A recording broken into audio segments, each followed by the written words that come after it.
Coming to you from deep beneath the murky waters that lie beyond the Lake Erie shoreline. This is the Cleveland Podcast!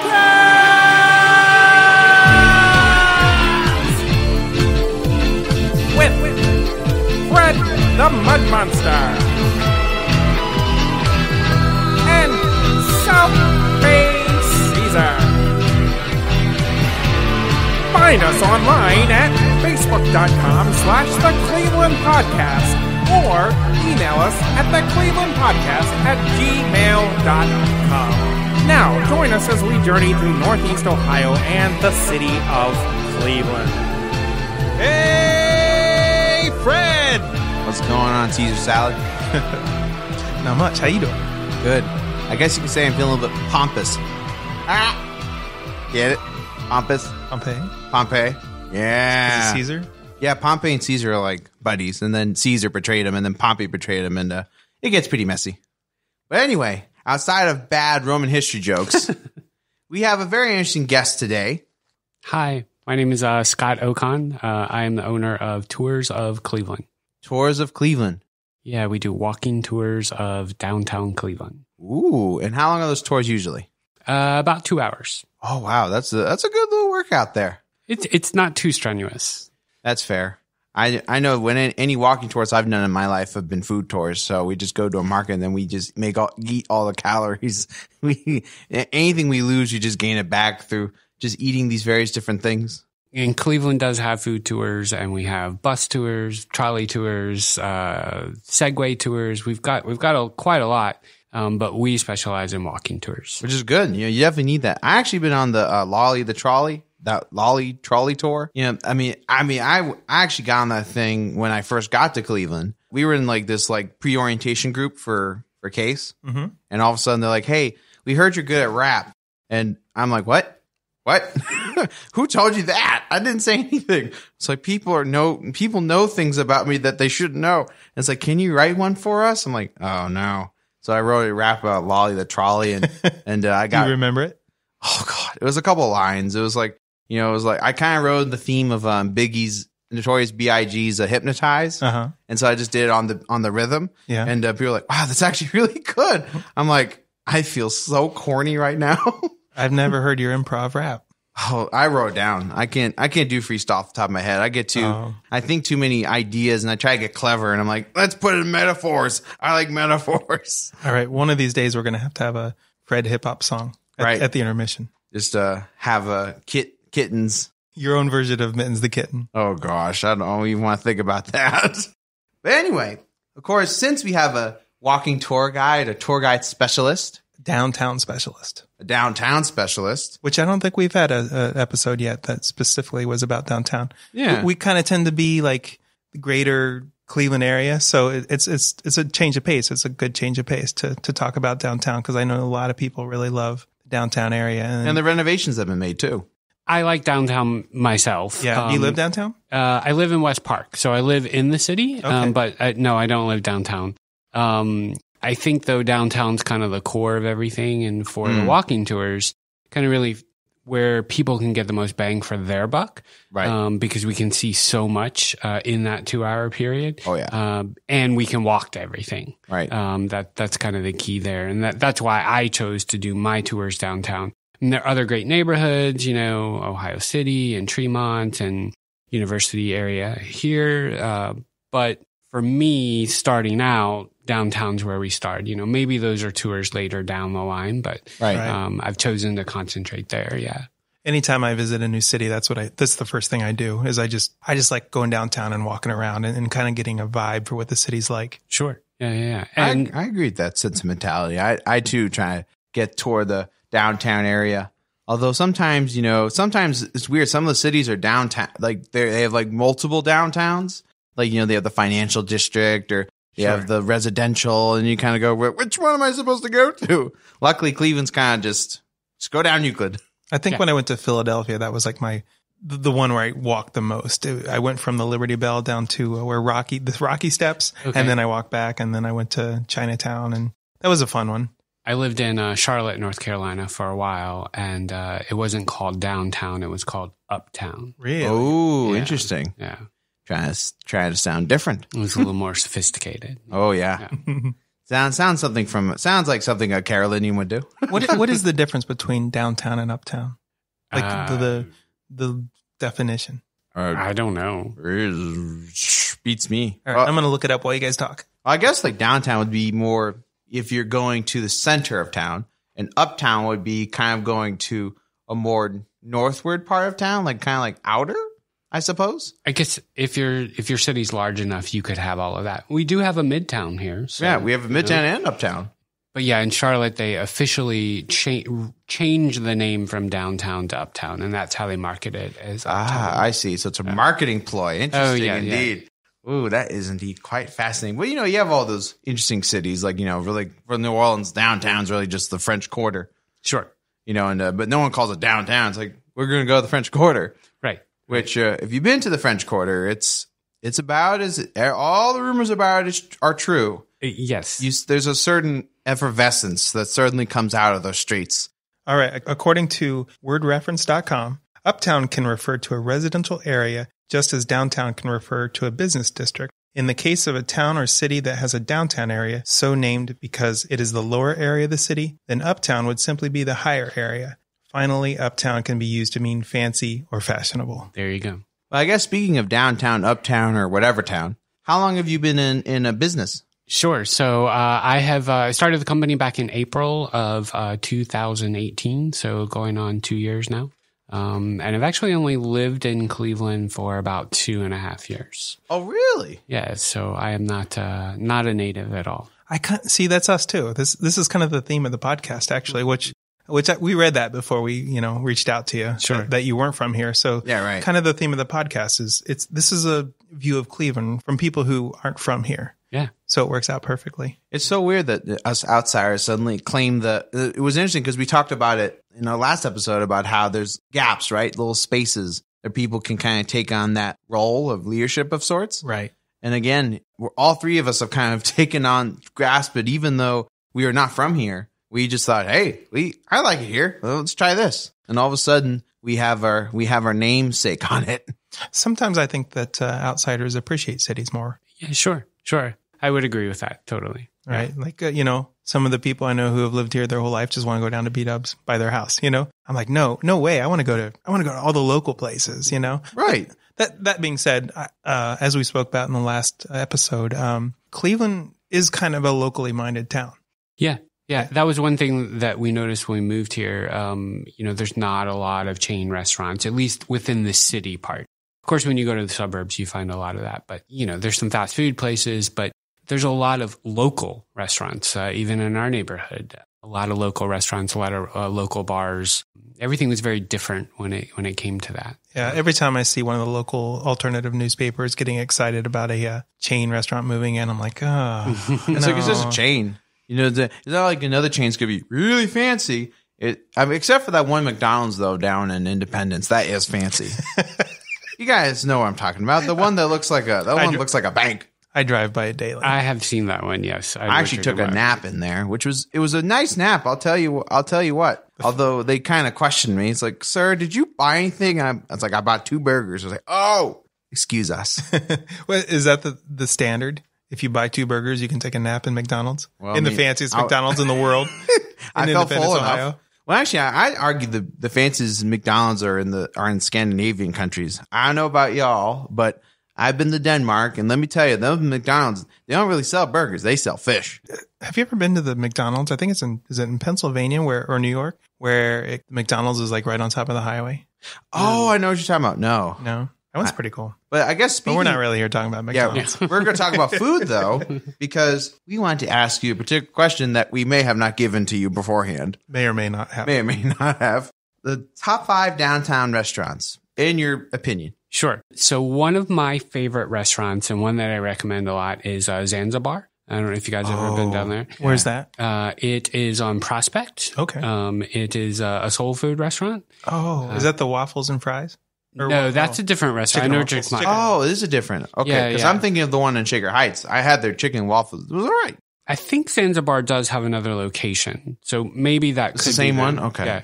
There is a chicken and waffle place that's on Prospect as well, I think.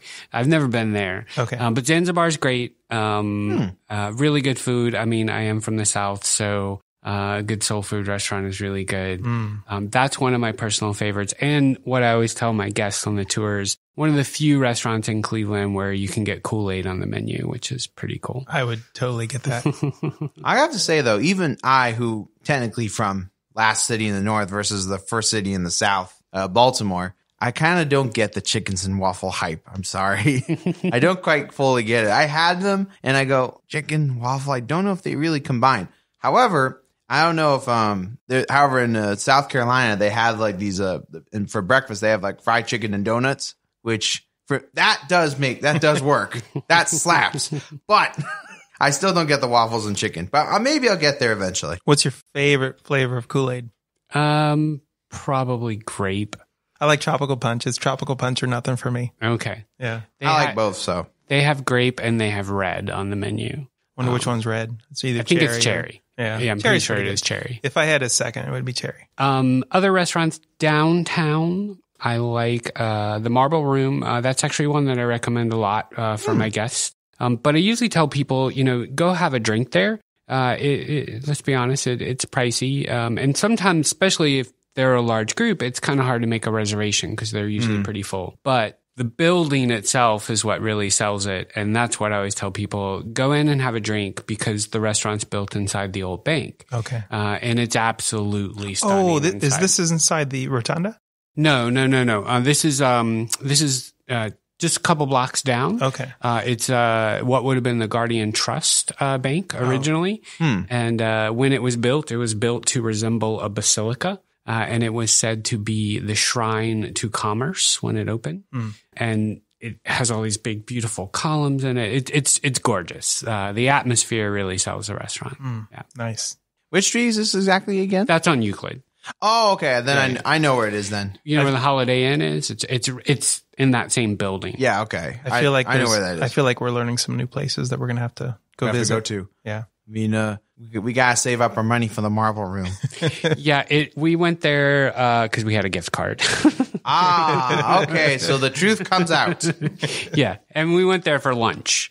A couple other places that I like, Masthead Brewery. That's probably one of my favorite. Like, I love their pizzas and I love their beers.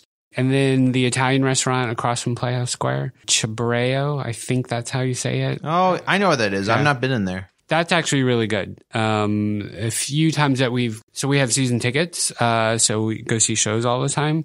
Usually we just eat at home before we go. But the few times we've actually gone out to dinner before, we usually go there, and it's really good. I have been to Masthead. It's really easy to park on the weekends. Oh, yeah. And it's so big. It's always downtown. easy to find a spot and to sit and have a beer or pizza. And they have like local brews, right? Yep. Their own brews, right? Yep. Yeah. Exactly. Strange enough, I think I accidentally stumbled into Masthead Breweries one time. Really? Accidentally. I mean, sometimes when I travel around downtown, I'll find a little weird place just to sit. And I think one time I went to a brewery and I was like, Masthead? Why would you call it Masthead? I guess it would be like a boat, right? I suppose, yeah. I mean, it was good. There's a lot of boats around here. Yeah.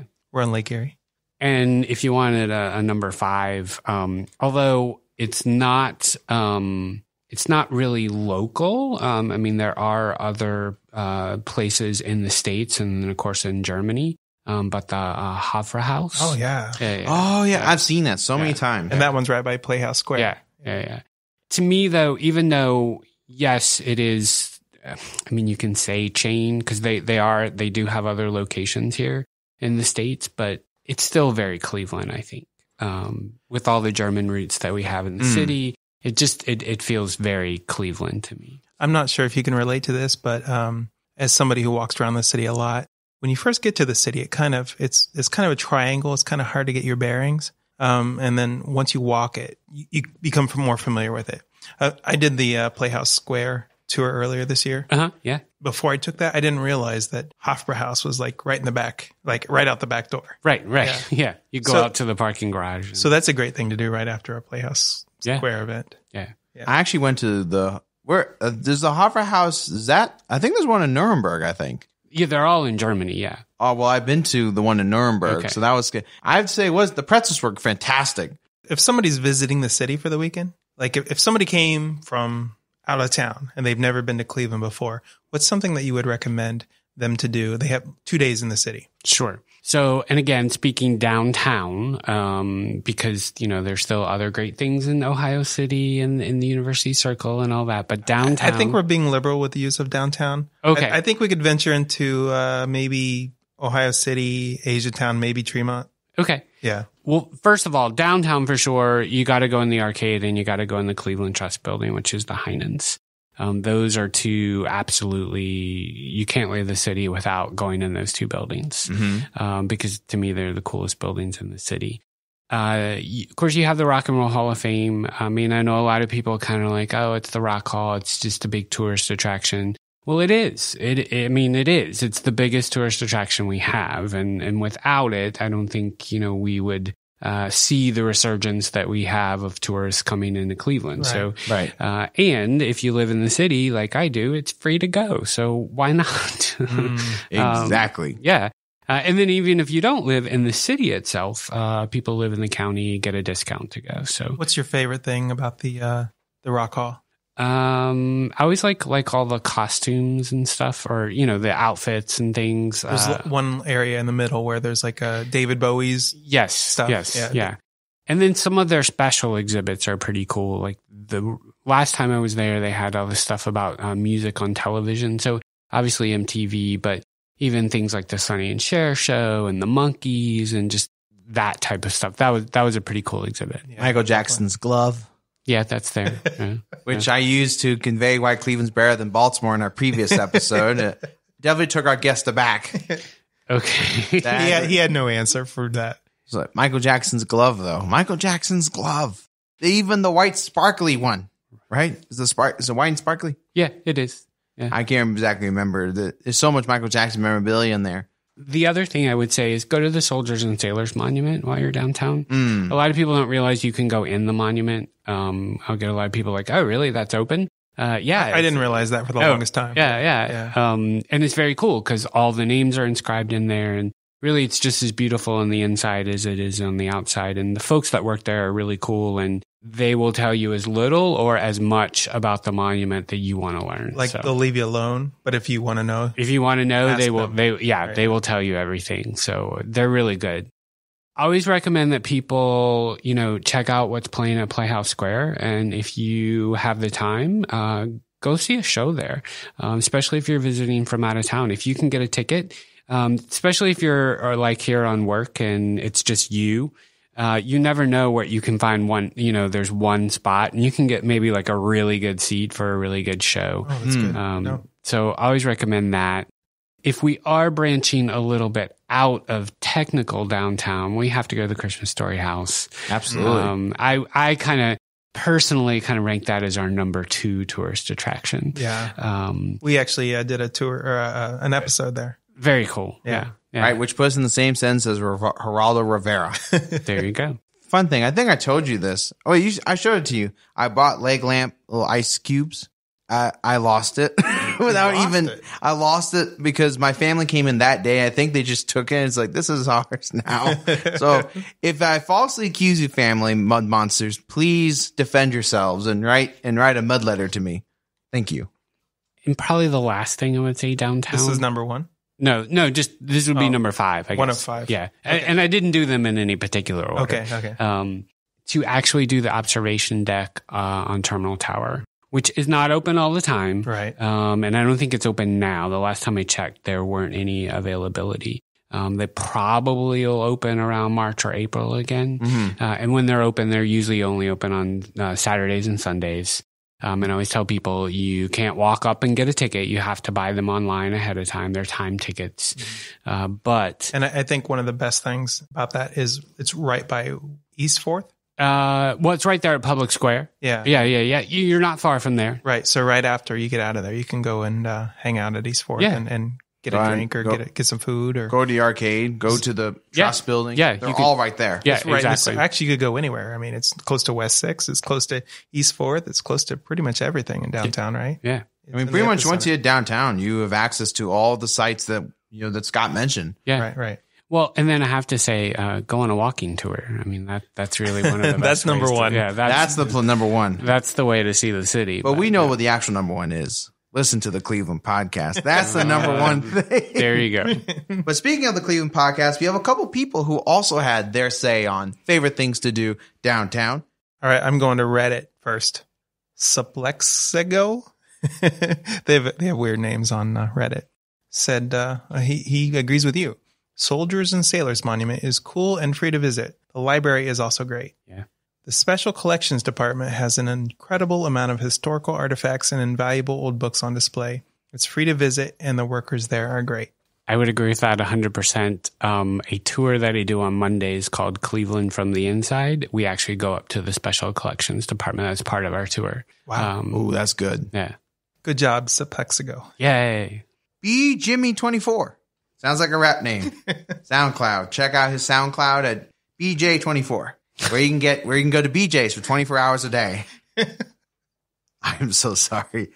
Scranton Town Towpath. Oh gosh. Scranton Towpath Trail, and I had never heard of this before. Have you? Yeah. I don't really walk on it, but yeah. The towpath runs all through there, and it's going to connect all the way down. It follows the canal a lot of the way. And one of the other guys said it's even more fun to go downtown to Peninsula and back, which has got to be like 40 miles round trip or something, right? Right. It's a long way. I'm not sure exactly the exact number. However, we did get a description from downtowncleveland.com. Scranton Flats features native meadow plants, wild fish habitats, scenic overlooks, and trail connections, including the developing towpath trail, which one of our listeners has done that whole trail. Which one? Nate Stomple. Oh, cool. He was telling me about this on our hiking trip. Oh, nice. And then he said he did the whole thing. He said it was 40 miles. So when you said to Peninsula, I'm like, yeah, Nate did that. Nice. And then what's the next one, Caesar? WSSIN 156. I have no idea how to pronounce that. Wisson 156. Agrees with you. Rock and Roll Hall of Fame. It's an incredible building and a must-see. Walking distance from any downtown hotel. Yeah. I also say that if you're a conspiracy theorist, it's a lovely place to go too because it looks like the Illuminati symbol. And so then you can get your conspiracy fantasies going. From 9th and Ocean, best thing to do downtown is catch a sporting event. Different sports depending on time of year, although nothing beats a summer night watching the Tribe. Harry Buffalo is the best food for the best price downtown. Thank you, 9th and Ocean. I will say I have been to several Indians games, and they were lovely. One time I did root against the Indians, though, because my friend was a Mets fan, and I wanted to root for the Mets, so I wore a tiny fedora that really didn't fit my head at all, but I thought it looked cool. Yeah, we've heard that story. We did? Oh, no. I'm running out of stuff. Twice. This will be the third time. They were the early days. Nobody listens to this podcast. So right. I guess we can revisit it at this point. But still, the point short, I got a little bit too rowdy, and then there are a couple of Indians fans who might have one in my head. I'm not a huge sports fan myself, but I did go to my first Monsters game earlier at the end of last year in December, end of December. And it was fun. It was great because it's just fun to be in the environment. Yeah. Honestly, the Monsters should probably be an NHL team. I'm going to say right here, right now. Why not? We're looking for a promotion. Why not? But I do agree. I think the Indians were probably at the top of my list too if I would have made one. Yeah, because the Cavs are cool, but they're not as good anymore. But it's just nice being outside in the summertime. Oh, totally. Yeah. I love to sit on the upper stands in right field because then you can see all the buildings. You can see all the architecture. You can see the sun setting. Even if you don't like sports. I agree. It's just fun to sit there and watch. And I do like sports. And I'm a quasi-Indians fan. I'm a Reds fan first, but the Reds are bad, so. Go to the team that's good. But also, I would say the dog pound is kind of nice too.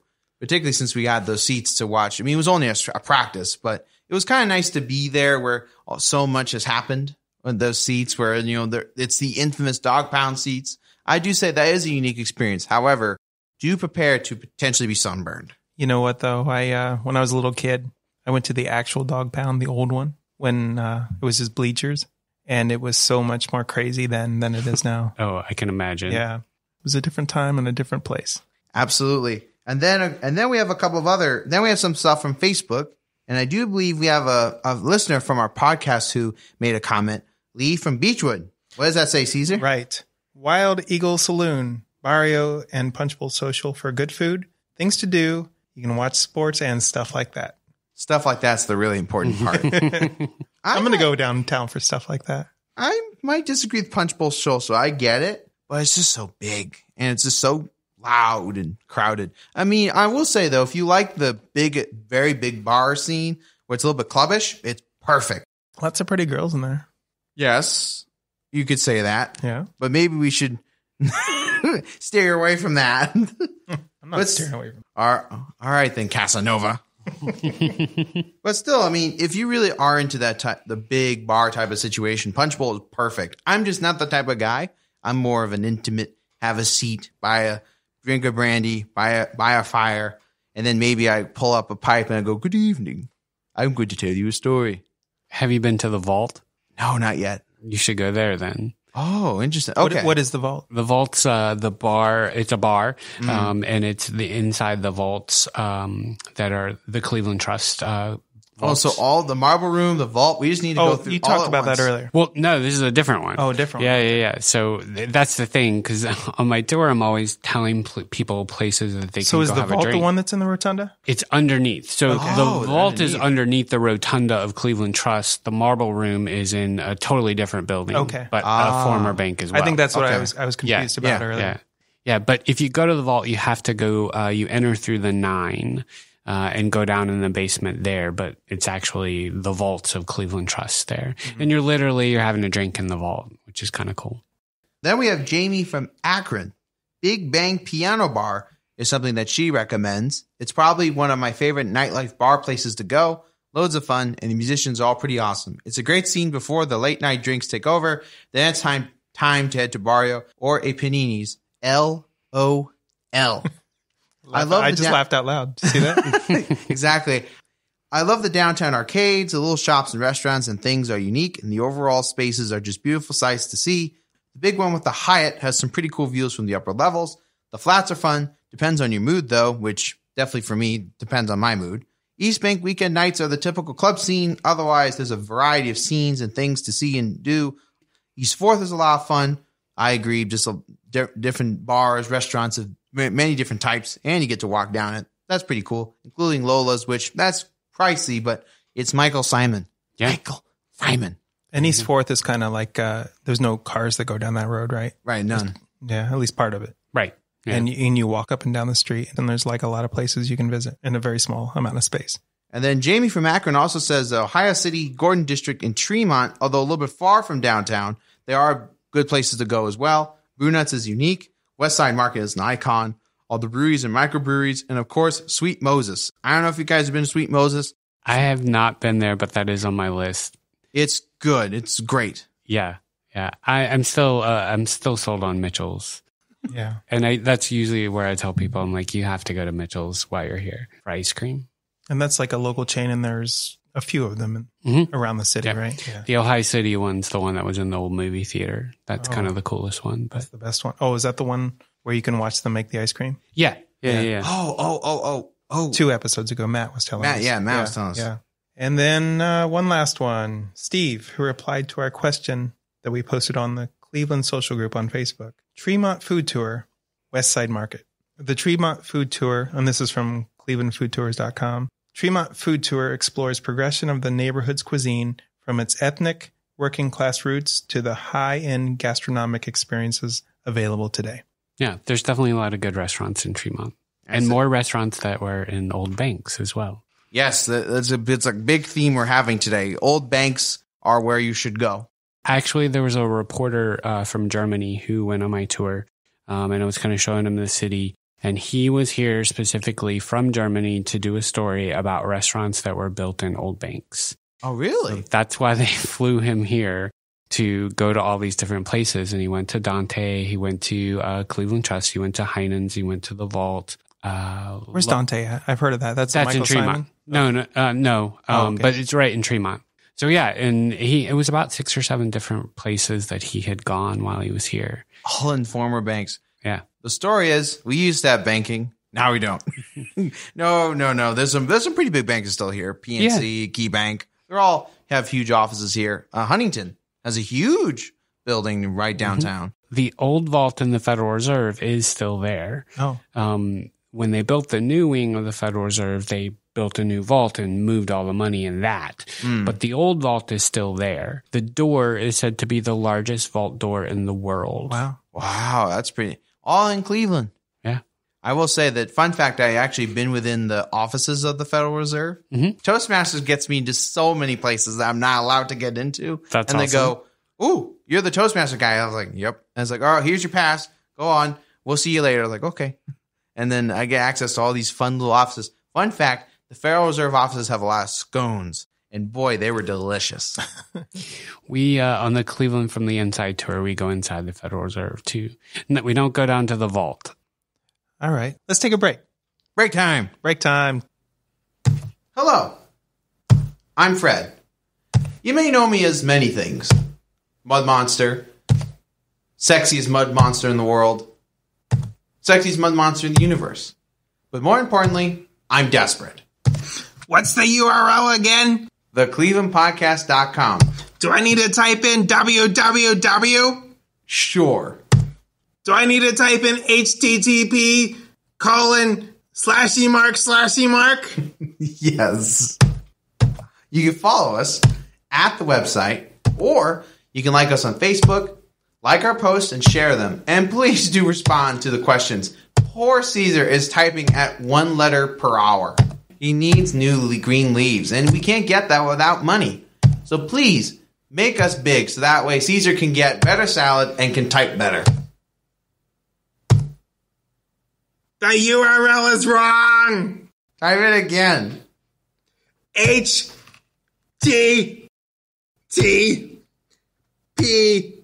not semicolon. That's right, Caesar. www. dot the Cleveland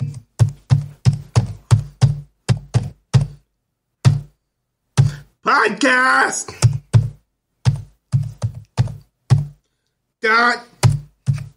.com. Oh, I found it. I love this website. It takes me everywhere I need to go.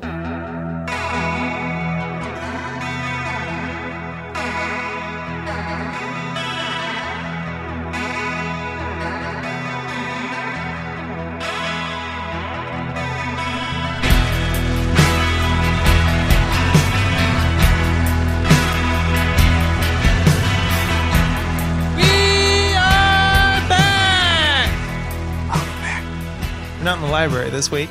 But it still sounds cool. We're here back again with Scott, and Hi. we're going to talk more about your tour and being a tour guide, the ups and downs, how it all started, pretty much everything about it. We have a whole series of questions here. What are your personal favorite places to show people on your tours?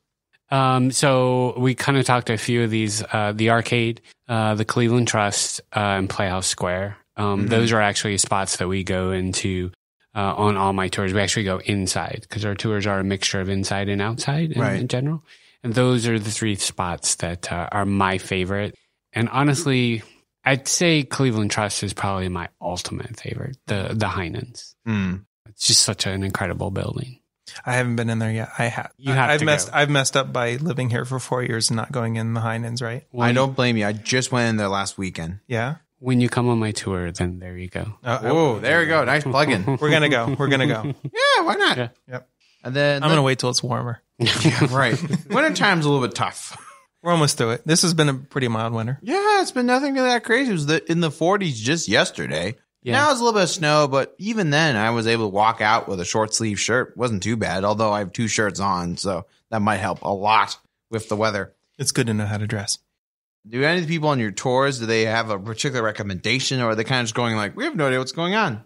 So it's a little bit of both, I think. So I have a mixture of people from out of town and a mixture of locals. And I've gotten more and more locals as time has gone on. Honestly, they are just kind of like, okay, we're going to go wherever you take us, kind of let me guide them. A lot of people from out of town, I think, just have no idea about Cleveland, which is, of course, one thing that I think we struggle with. Because a lot of people don't realize all the really cool stuff that we have in Cleveland. Exactly. So I think they're like, yeah, show me. Like the greatest compliments I get on my tour from people from out of town, it would be like, you totally changed my view of the city. They're like, wow, this place is awesome. And then people who have lived here their whole life, for them to say, I learned a lot. Those are like the two greatest compliments I get. Yeah. So yeah, because I think even if you have lived here a lot, you don't necessarily always know everything that has happened, and the significance of this building, and what happened here and that sort of stuff. And we live our daily lives, and time goes on, whatever. And there's a ton of history here. Yeah, a ton. So I guess going on a weird tangent, I have had my tour guide moment actually. Okay. Well, not officially. I've never done it for pay, but I remember we were on it was like just a family vacation type of deal in Istanbul. And we saved up a lot that year because, Turkey's kind of expensive. So, we just saved what we could. And then we visited the Hagia Sophia, and it had this Viking inscriptions on a particular part of the wall. And my dad goes, "What's that?" Him just being a natural curious creature. I go over there and I explain how the Vikings came down to Constantinople via the rivers, and they actually were bodyguards for the kings and the emperors of the Byzantine nobles. And all of a sudden I keep talking about it, and I just finish up, and then my dad goes, "You realize there are like 20 people just standing there listening to you?" That's awesome. Just me talking 10 minutes about Viking inscriptions on walls. Is that a good feeling for you too? I think so. I mean, because we'll be in the arcade, and people sometimes will come up and just kind of listen to the tour, which is totally fine. I usually hand them a business card as we're leaving. Like, if you want to come on the tour, hey, here you go. Check us out. But no, I like that. Yeah. Have you always been the center of attention? Probably. I'm an only child. So Fred is the center of attention. He's very extroverted. I am very introverted. When people start looking at me, I used to be a musician. Down in Nashville. Yeah. And when too many people started looking at me, I just kept thinking, what are you looking at? Stop. I just want to sing music. Stop looking at me. Right. I do admit that when people look a little bit too long, I go, is this something I did? However, I too am an only child, an only lonely mud spawn. So that I definitely get that feeling of, it's like it's you and the parents. It's kind of like all the attention's on you. There's no one else really there. But I did get a lot of free time too, just because my parents understood, like, give the kids some space, which made me feel pretty free. But then another question then for you: what is an underrated Cleveland attraction that you wish people went to more? So probably the biggest, if we're talking Cleveland in general, Lakeview Cemetery. It's one of the coolest places in the city. It's not downtown, but it is the coolest, one of the coolest places for sure. We're at Case Western today, and it's just right up the hill, right? Exactly. Right. I've lived here for 4.5 years, and I have not been. And it's got to be another bucket list item, right? Yeah. You've got President Garfield there. He's buried there. He's actually is literally there. His casket is, and his body's there. But the memorial there is incredible. Rockefeller's there, the obelisk. Pretty much everybody in Cleveland's history, from Charles Brush to Levi Schofield, all of the wealthy industrialists are buried there. And then, of course, you have the Wade Chapel, which is entirely done by Tiffany. So all of the inside, all of the stained glass, all of the mosaic is all Tiffany's work. So it's just an incredible place. Yeah, I'd say that is probably the most underrated place. And I always recommend people on the tours that if they have the time, go check out the cemetery. I think it's also underrated in part because that's not in a very nice part of town. It's part the of Mayfield. It just depends. The Mayfield's fine, Yeah, it's the Euclid part. and then the other part is. In East Cleveland, which that's somewhere things are kind of falling apart around that part. I've walked through that part. But you're pretty safe in the middle, right? Oh yeah, I mean, I've walked all through the cemetery. I mean, not in the middle of the night, but there are gates on both sides, like fences on both sides. Yeah. Oh yeah. The cemetery. You're totally fine once you get in. It's just that on the entranceway, the way to it might not be the safest if you're going on Euclid. But again, I mean, I find it pretty safe. I think you can enter from Mayfield, right? Yeah, there are two entrances. So go to Mayfield. Yeah. The Mayfield one's actually a prettier side. So just try that one. And then what's another one? So there are downtown, there are a couple little free museums that I think people don't really realize that we have. The Hungarian American Museum. Is that in Huff? No, it's downtown. It's actually in the Galleria. Oh, okay. The mall there. Okay. There's a police museum, which is in police headquarters downtown, which is actually pretty cool. And then there's the International Women's Air and Space Museum. Oh, wow. I don't know if you've heard of that. I haven't. That's in Burke Lake Airport, so right by the Rock and Roll Hall of Fame. And probably something a lot of people don't know is NASA's here in Cleveland too. Sure. Yeah.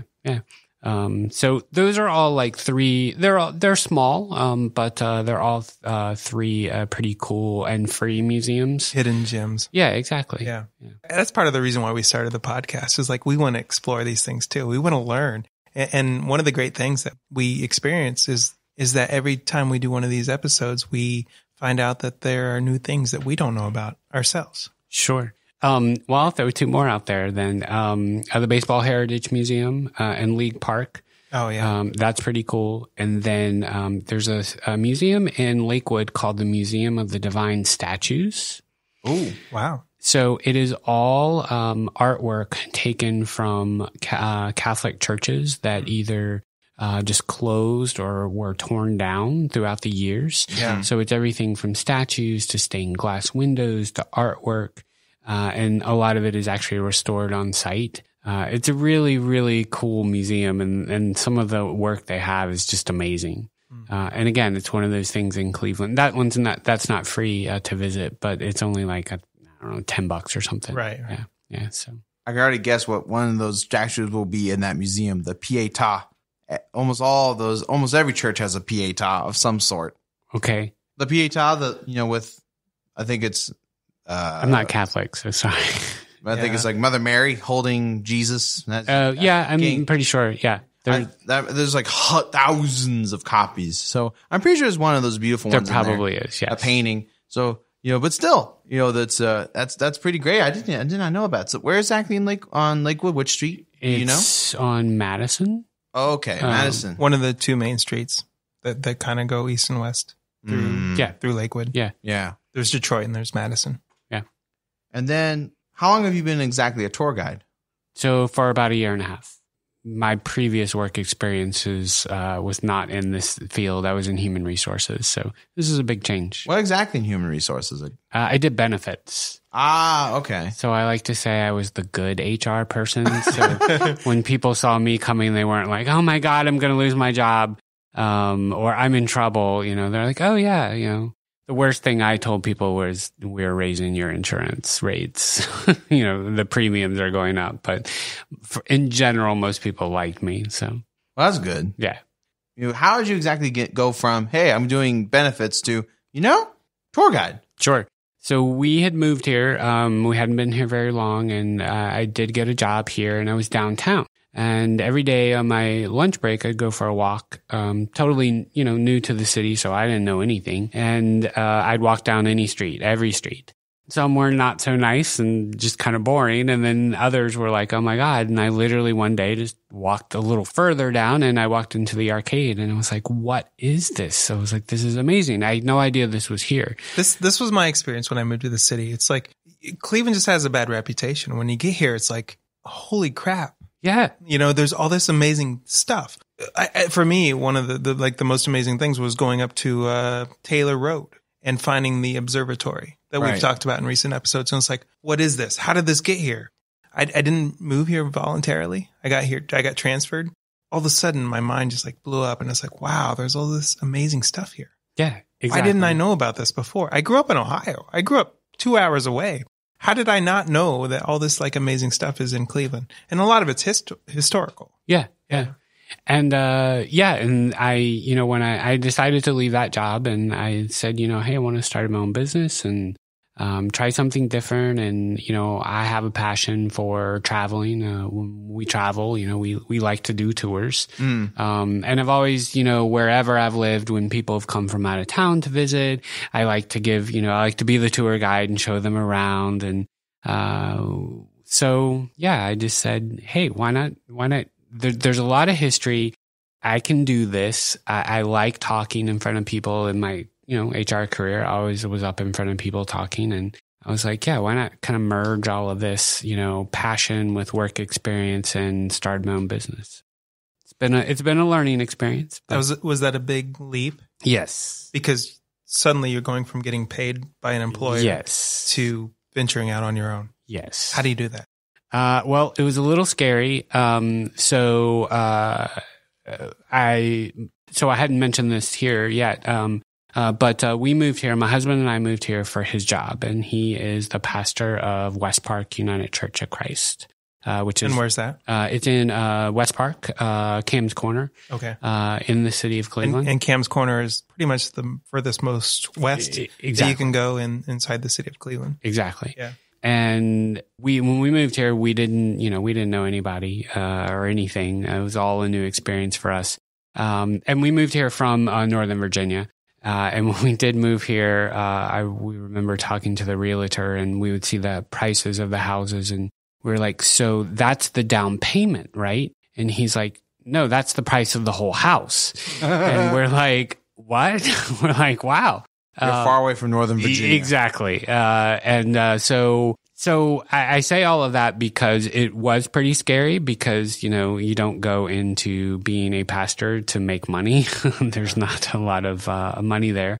But because we had, gone from living in a place where our cost of living was lower and our actual housing costs had been reduced almost more than half, we were in a position where I could, kind of take that chance. I've kind of become a real estate junkie ever since I moved to this city. I never was before. It's amazing the things that you can get for the price that they are. Yeah. Oh, yeah. It's ridiculous.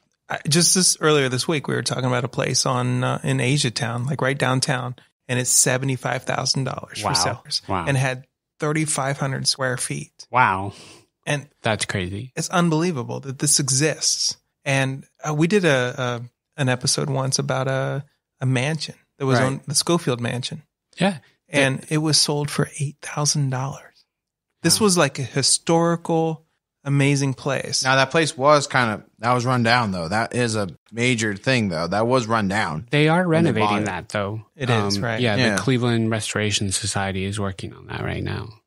The original lady bought it for $8,000. That's crazy. Not the original lady, but the the person who tried to turn into, I think it's rehabilitation, right? Facility? Was that the right? Well, she bought the land below, and she didn't even realize that she bought the mansion. It's unbelievable to me that this can happen because it's in a rough neighborhood. Yeah. Since you've been a tour guide and offering these tours, was the public speaking a little bit nerve wracking, or were you used to that due to the HR experience? I was used to that. I mean, so when I develop a tour, there's a process of actually developing a new tour that I go through, and obviously there's the research part of it. I take a lot of notes and write a lot of stuff down, and then I started the process of whittling it down, and I practice in my office. At home, out loud a lot. And I usually try to wait till my husband leaves because I don't want to hear me talking to myself upstairs. Like, what is he doing? Who is he talking to? And then, I'll usually actually do like a legit tour, but it's a practice tour. So people that I know or something, I say, hey, will you come on the tour? You can do the tour for free. And then it gives me the opportunity to go through the spiel, in front of actual people and logistically kind of work things out as well. Cause I have an idea in my mind of, how it's going to work. But, once I'm actually there, maybe I need to tweak something. What you bring up about like having somebody in the next room over is a really difficult thing. It's something I've kind of lived with my whole life. Because I was a musician for a while, and it's really hard to practice music when there's somebody in the next room over. Either you don't want to bother them, or you don't want to think, what the heck is that person doing? Right. You know what I mean? Right. And now I'm a podcaster, so if I want to sit and record, I have to think about like who's next door, It's like, am I going to annoy them? Right. Are they going to make noises? Are the dogs going to come in and bark? You know what I mean? Things like that. Yeah. Well, the good news is because my husband is a pastor, he has to practice he rehearses his sermon. So he's kind of used to that as well. So, if we hear each other talking to ourselves, we're kind of like, okay, nothing to worry about, we think. So I think the important part is being around people who understand it. Yeah. As a musician, like if you're roommates with 3 non-musicians, they're probably a lot less understanding than like somebody who who is also a musician. It's Sure. like, all right, he's going to do it now, and later it's my turn, Right. kind of thing. Well, it's all pretty interesting about the tour guide, but we also have some rival tours that you might want to knock down the competition. Oh, no. Or you're not that type of, but it's like, oh, I don't like those tours. You'll be dominated by me soon enough. Well, we have a couple tours here that you said you've been to 2 of these, correct? Yeah. And we just want to see your reaction to them and then see, just kind of like as a tour guide, how you would evaluate these. Sure. So let's begin with take a tour of Playhouse Square, which you have covered. Yes. With 5 fully restored historic theaters built between 1921 and 1922, Playhouse Square is the largest theater restoration project in the world. Join us for a free tour and find out how these gems were saved from the wrecking ball. Today, Playhouse Square is the largest performing arts center outside of New York City and hosts nearly 1 million guests and 1,000 curtains each year. Yes. I highly recommend that. It's usually the first Saturday of the month when they do them. I have done those. So I work with Playhouse Square, and because we visit Playhouse Square on all of our tours, and on our tours we just have access really to the lobbies, the kind of the public spaces. Except on our Cleveland from the Inside tour, we have access to one of the theaters. Right. They kind of assign me a different theater depending on what's going on. But I've done their backstage tours, and they're great. And I always tell people, definitely, if you can check those out, do it. Because they can take you to places that I don't have access to, like literally going backstage and going in the dressing rooms and things like that. And yeah. And I guess to kind of wrap that up a little bit, I guess most people will be shocked to hear that we're number 2 in terms of Broadway theatrical. So if you're trying to be an upcoming Broadway actor, don't feel too discouraged because you have Cleveland right at your doorstep. So New York City is number 1? Yeah, Cleveland's number 2. Second largest theater district in the United States. And they're up to 1.2 million visitors a year. Oh. And Cleveland has the largest number of season ticket holders for the Broadway series that travel the country. We have 46,000 season ticket holders. We have more than any other city in the United States. Beat that, New York. Yeah. Well, they don't have season ticket holders. They don't? No, because Broadway, is the show plays at that theater, the one theater, Right. So they don't kind of count in the equation, but of every other city in the United States that the shows travel to, we have the largest number of season ticket holders. But still, eat that, New York. Right. Eat off our shoe. Bow down to the superior Broadway. We know which Broadway superior. It's Playhouse Square with our chandelier and our wonderful various performers. Right, and I didn't even know about the chandelier till I moved up here. Yeah, largest outdoor chandelier in the world. New York doesn't have that. It just has a darn statue that's copper and just says, come to the United States. Who cares? It's so old. We want to look at a chandelier. You want to look at a bronze statue. He gets territorial about Cleveland, and he's that's good. Yeah. I like it. Who cares about bronze statues or Chrysler buildings? Chrysler almost went bankrupt anyway. Hey, don't mention bankruptcy. Bank, like hidden banks. That's something we've been talking about all day today. Former banks. Yeah. Another tour that you might want to consider your rival, your competitor, is the Secret Tunnels of the Soldiers and Sailors Monument. I have done that as well. And that's pretty cool. So once a year, they open the tunnels underneath the Soldiers and Sailors Monument. Used to do it around Halloween, but they've moved that to April. And I did it 2 years ago. Now, I will tell you, I waited in line for 2.5 hours to get in. Last year, because I'd already done it, I didn't do it again. And the weather was a little nicer. I did have people on my tour who said that they had waited in line for, this lady told me 6. 6, wow. I actually went there. And it was one of those things that I wanted to do the entire time since I've lived here. Yeah. And I finally got down there. It was a 4-hour wait. Yeah. And no, we just ended up going down to the bowling alley. What's that called? Corner Alley. Yeah, we went to Corner Alley and just drank some beer instead. I am a huge fan of like tours like that, and the thought of going underneath the city like that is so cool. But 4 hours is a long wait. And there's a lot of misconceptions. So there's no one buried there. They're not haunted. Even though they may look creepy, they might look creepy. Yeah. They don't connect. So they don't run all under public square. They don't connect to the buildings. They are confined to the monument itself. Their original purpose was really because when you're in the tunnels, it's a lot of arches, a lot of archways. So their original purpose is really just to help hold the building up, the structure. So there is some kind of, misinformation about. So is there some disappointment with it involved with it? Well, so no. When people go down? I don't know. I would not wait in line 6 hours to go in there. That's a really long time for I was excited about it. I was not willing to wait 4 hours. Yeah. I'll tell you this. They do a really nice program. Yeah. So they kind of explain the history. They kind of sit you outside once you get to the kind of the front of the line. They sit you down. They give you a great overview of it. You actually go through the tunnels. They lead you through. Again, it's not super large. And then you go up this back staircase and you come inside the monument. So then, of course, you get to do that as well. So probably 30 minutes in the whole thing.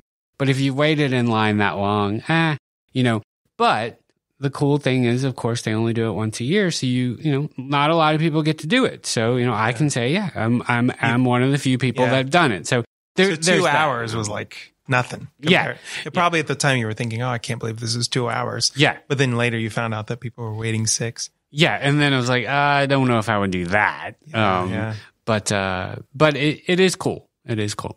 I kind of think it's become more popular, right? Is that why it's gone to 6? I think so. Well, and the weather had something to do with it as well. So because you are waiting outside. If it was at Halloween again, it'd probably be 2 hours again. It could be. Yeah. Maybe they should expand it to 2 days. Yeah, I don't know why they don't do it more. I read the explanation. I do believe it's because there's the amount of people going in. It's just so much exposure that it does damage the tunnels quite a bit every single year. Right. That's the main worry. Okay. Makes sense. It's hard. That does make Maintaining sense. tunnels It's like is tricky. Yeah, it's just so tricky. By the way, New York doesn't have that either. That's right. I said it. All you have is a stinky tunnel with a bunch of cars going through it. Darn the Lincoln Tunnel. Darn the Battery. Darn it all. Don't forget those subway tunnels. They have a lot of tunnels, actually. Which, speaking of which, the old subway tunnels tour. Hey. And this is the one you haven't been on, correct? Correct. I haven't. The dates have never worked out in my schedule. And that's another one where it only is open once a week. It's only once a year. Yeah. And then it says on here, and from publicworks.cuyahoga.us// throughout our travels, most of us have passed over the Veterans Memorial Bridge. Few of us, however, have passed under it. Yes, it has a secret underground compartment, which once housed Cleveland streetcars, which fell out of use in 1954. The old tracks and station are still hidden underground, though, and they occasionally open to the public. Yeah, like I said, once a year. And that's something I really want to do. Unfortunately, it just never has worked out. There's always something going on, and either I have a tour or something, I just can't make it. That's the frustrating thing about having it once a year. Exactly. Your plans have to align. Exactly. If you're not free, then you can't do it. Maybe you have a family get together or something that day, Yeah. Well, fun fact, the last tour was held on June 22nd, 2019, with the tens of over 12,000 individuals who got a chance to walk the bridge, got to walk underneath it, and got to see all the various different wonderful things that hide underneath the bridge, which I don't think the New York bridges have. And I have done this myself, and it was well worth it. Cool, yeah. Well worth free. I think it was free, right? Yeah. And Yes. last year would have been, on the 22nd, would have been the 50-year anniversary of the fire on the Cuyahoga River, 1969 fire. Oh, that's rather appropriate that they did on the day then. Yep. And then let's talk about then, to wrap things up, your own tours. Sure. The most wonderful tours that you can find in the Northeast Ohio area. Yeah. Right. All those other ones are just like Trash. Right. No. Complete. We are talking, they are mere plebeians compared to the patrician quality. These are the Scott's ones you should tours. go on. The Downtown Highlights Walking Tour. So that's kind of our main tour. That's the tour we offer the most. Public Square to Playhouse Square and everything in between is kind of the short answer of that. So on the one tour, you really, the name kind of says it all. You see all the highlights of downtown. That's the one that is a mixture of inside and outside, and about 2 hours. And we do that tour year round. So I don't stop in the winter. I don't have as many tours that are being booked in the winter, and I don't offer as many, but we do offer them. I'm just not going to stop in the winter. I mean, because people are visiting us, Right. and they want to go. Or, I get some pretty brave locals who are like, yeah, let's do it anyway. There's a portion when we're along the mall where we kind of walk closer to the lake just above the convention center. In the winter, I usually cut that part out. And then if it's really, really cold, we would then kind of do like our opening. We always start out with like a little history, an overview of the history of the city. Mm-hmm. So we might move into, say, Terminal Tower in the lobby there and just do all of that part on the inside. Mm-hmm. And same thing with the rain, because our tours are rain or shine, so we can kind of accommodate and kind of move some things around to deal with the weather. And then the next walking tour is Cleveland from the inside. So this is probably one of my favorite ones. This one we just started last year. Kind of, again, the name, I think, kind of implies what it is. It is interiors of 7 different buildings, and that's our whole tour. So it is all inside. Obviously, we have to walk outside to get to the next building. Right. But we do go inside the Old Stone Church, the Society for Savings Bank building, the Cleveland Federal Reserve, the Cleveland Public Library, the main building. We do go up to special collections. Then, of course, we go in actually all 3 arcades. We'll go in the Cleveland Trust, and then, like I mentioned before, Playhouse Square, but we have access to one of the theaters there. So it's a pretty fun tour.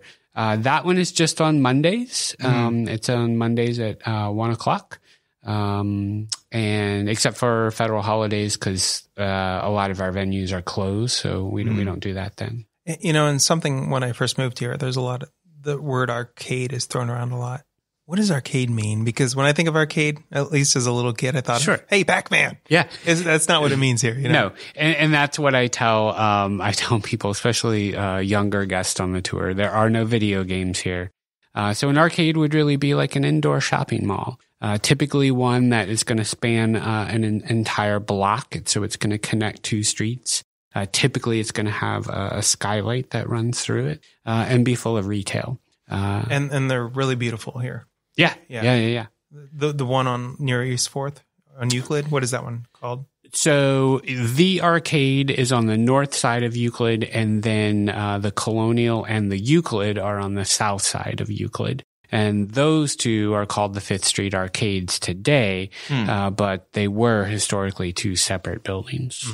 I didn't know that. Well, it's really fascinating. Yeah. I went in there last weekend, and it was just kind of interesting. I'm pretty sure you're well aware that there's the Renaissance right on top of it. Yeah. On that second floor, which, I mean, the second floor is pretty good if you get into there, but obviously you have to get to the hotel and they'll say, well, are you a guest here? It's like, no, I'm just here to visit. And they go, oh, but you can still stay at night. And the third one is on East 9th. Is that right?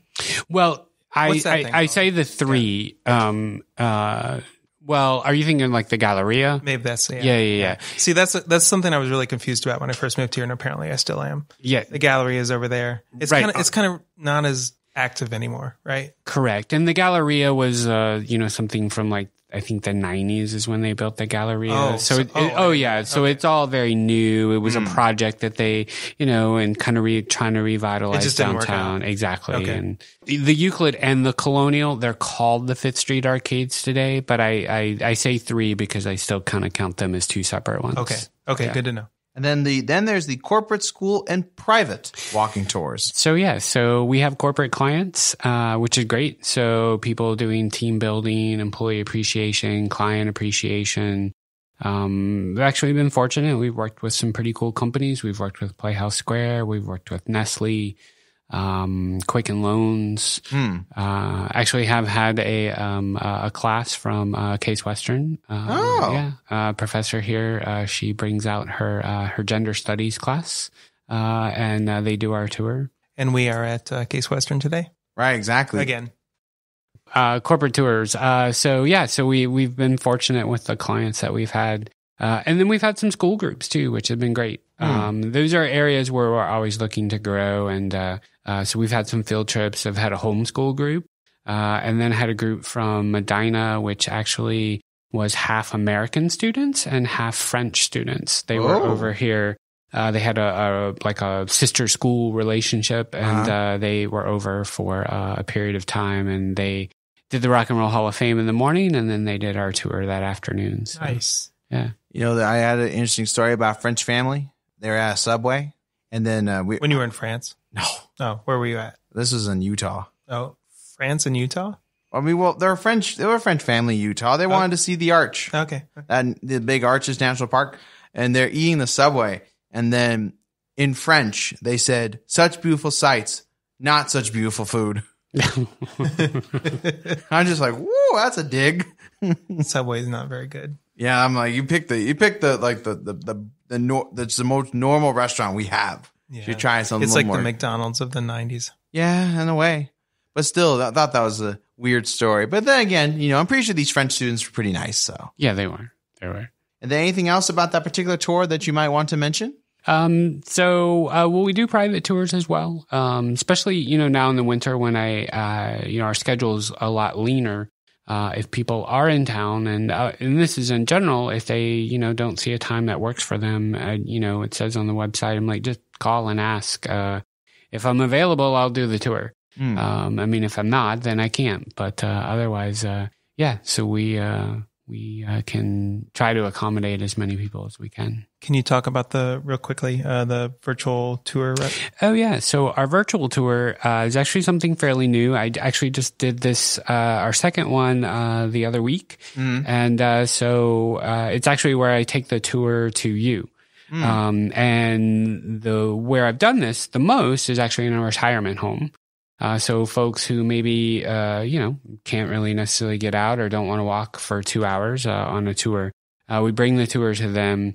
It's a PowerPoint so they can see the buildings that we're going. And then basically I do the spiel that I would do, there in the building with them. And I mix a lot of trivia in as well about Cleveland and just kind of, have fun with it. I bet they really appreciate that. Yeah. The ones that I've done, actually, it's pretty cool because it's been the same community. I have like different versions, where we talk about different buildings, and they've been a great group. And had like probably 40 people come out each time, and they seem to really enjoy it. They told the lady who kind of does the activities that they had a good time, so she invited me back. So how can people find you? Sure. So our website, toursofcleveland.com. So pretty straightforward.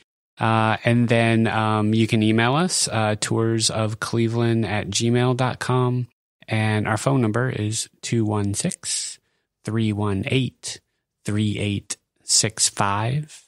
And then, of course, we're on Facebook, Instagram, at Tours of Cleveland, and we're on LinkedIn and Twitter and all the wonderful social media outlets. But Facebook is follow us on if you're on Facebook or Instagram. We talk about our tours, but we also talk about Cleveland as well. So we talk about, just historical buildings and really cool things downtown and around the city, events that are going on. I try to go to as many places as I can. And when I go, I kind of do a little story about the history of the building and post pictures, that sort of stuff. So it's educational. Well, thank you so much, Scott, for being such a wonderful guest. It was great having you. Oh, thank you for having me. Thank you to all of our listeners. We'll see you real soon. Later!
colon, not semicolon.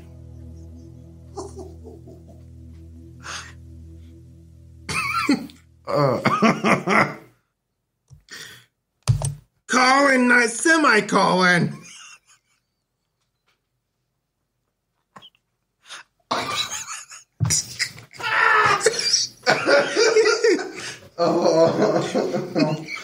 Oh no.